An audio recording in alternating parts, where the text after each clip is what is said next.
His unbelievable backhand, his extremely fast serve, and his overall powerful game leave us tennis fans in awe when he is on. Stan Wawrinka in his prime was an absolute joy to watch and often appeared unbeatable on the court as he completely destroyed every ball.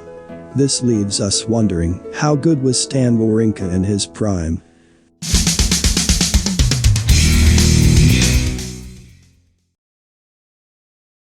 To answer this question, we must go all the way back to the early years of his career. He started playing professional in the year 2002 and won his first 2 challenger titles in 2003. He also won the Juniors French Open that year. His first breakthrough was in 2005 as he participated in 3 of 4 Grand Slams and reached the 3rd round at Roland Garros and the US Open. By the end of 2005, Wawrinka was ranked number 55 in the world. The next year, he finally won his first title on the ATP World Tour as Djokovic retired in the final.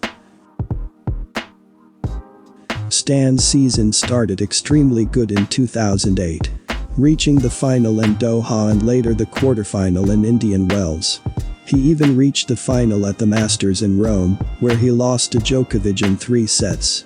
But these successes helped him to jump into the top 10 and reaching his career best ranking of number 9.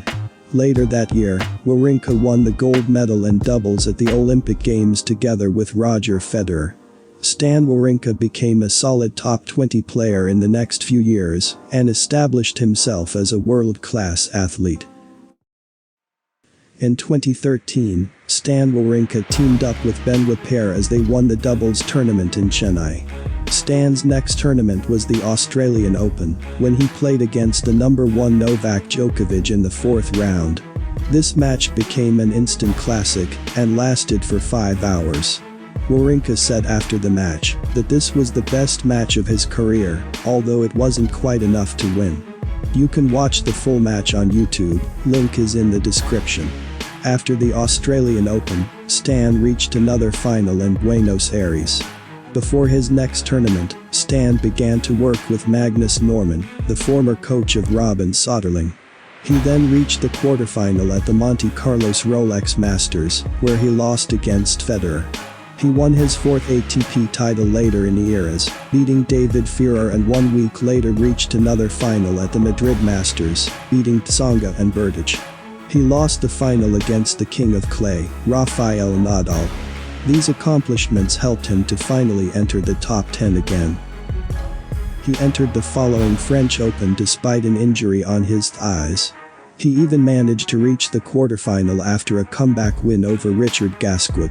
He then failed to beat Rafa yet again. He started the grass season in Hertogenbosch, where he reached his 4th final of the year, losing against Nicolas Mahut.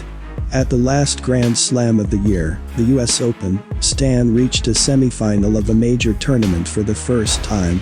He, again, had to play against Djokovic and lost again in 5 sets against the world number 1. In October, Stan qualified for the ATP World Tour Finals in London. He reached the semi-final despite losing to Rafa, where Djokovic was again too strong for Wawrinka. Wawrinka's form stayed consistent as the new season in 2014 started, and he won the tournament in Chennai. At the Australian Open, the world got to see yet again what the Swiss player is able to do. He reached the final of a Grand Slam for the first time. He ended up winning the championship after beating Djokovic in the quarterfinal and Rafa in the final. With this win, he was now ranked number 3 of the world. He also won his first Masters a couple of months later. He beat Roger in the final of Monte Carlo. He later lost to him in the quarterfinal of Wimbledon. But that was still his best result at Wimbledon yet.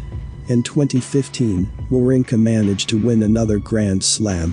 At the Australian Open he lost again, against Djokovic in 5 sets, but went on to win his 9th title in Rotterdam.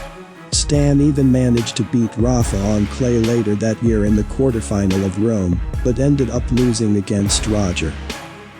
He got his revenge at Roland Garros, beating Roger in the quarterfinal. After beating Tsonga in the semis, he had to play the final against Novak. Probably playing his best tennis ever, Stan managed to beat Novak in 4 sets and won his second Grand Slam title. In Wimbledon, he reached again the quarterfinal, losing to Gasquet in 5 sets. At the US Open, Stan reached the semifinal for the second time and qualified for the ATP Finals, but lost to Roger Federer again. He went on to win another title in Tokyo. At the ATP Finals, he won against David Ferrer and Andy Murray, but lost in the semis against Roger. At the end of the year, he was ranked number 4 in the world. Heading into 2016, Wawrinka was still in his prime and won a few titles, but didn't have the same results as last year at the 3 first majors. However, he found his form again at the US Open.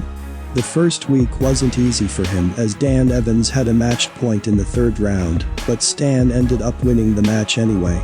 He then went on to beat Del Potro, Nishikori and again Djokovic in 4 sets in the final, to win his 3rd Grand Slam title. For Stan, this was the 11th consecutive win in a final, which is simply amazing. At the beginning of 2017, Stan was still playing at an unbelievable level, but lost 2 times against Neo Federer at the Australian Open and in Indian Wells. He reached another Grand Slam final at Roland Garros, but lost clearly against Rafa after beating Murray in the semi-final. In my opinion, this was the turning point in the career of Stan Wawrinka. And sadly also for Andy Murray. After this match they were never quite the same players and injuries were getting in the way for both of them. In August in 2017, Stan decided to end his season and have an operation on his left knee. He and Magnus Norman separated later. He started his comeback at the Australian Open in 2018, but was forced to take a break for 3 months a few weeks later. His second comeback wasn't successful either, and after losing at the French Open, his ranking dropped from 30 to 263. Since then, Wawrinka is struggling to come back and play consistently at his best. Stan Wawrinka in his prime was an absolute monster.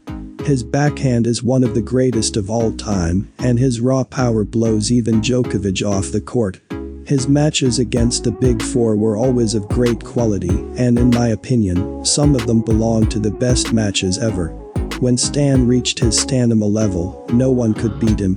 He was simply unbeatable and won 2 Grand Slam finals against prime Djokovic in 4 sets. He is also one of the few players who managed to beat Rafa on clay. I think Stan's absolute peak is as high or even higher than the big 3s, and definitely higher than Andy Murray. He just didn't have the consistency to pull it off year after year, and reached his peak a bit late in his career. That's why I think Andy Murray is still the better player and achieved much more than Stan.